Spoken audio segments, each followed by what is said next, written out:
Pernah kepikiran nggak bagaimana mobil sport yang dulu hanya punya tenaga sekitar 40 horsepower, sekarang bisa menembus lebih dari 2000 horsepower?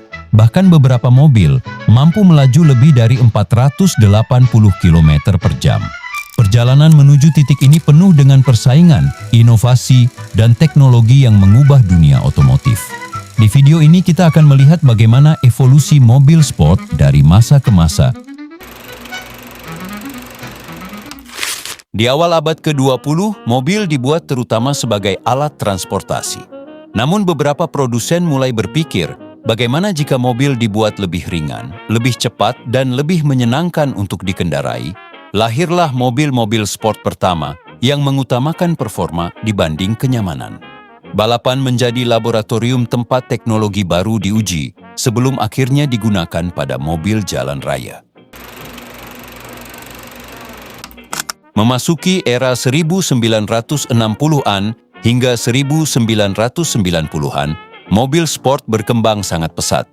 Mesin V8 dan V12 yang sebenarnya sudah ada sejak awal abad ke-20 menjadi semakin bertenaga dan canggih.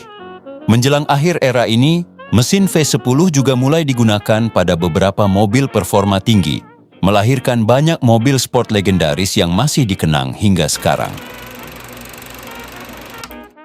Memasuki abad ke-21, teknologi berkembang sangat cepat. Material serat karbon membuat bobot mobil jauh lebih ringan. Turbocharger menghasilkan tenaga lebih besar dengan mesin yang lebih kecil. Aerodinamika aktif memungkinkan sayap belakang bergerak otomatis sesuai kecepatan. Komputer kini mengatur distribusi tenaga ke setiap roda dalam hitungan milidetik.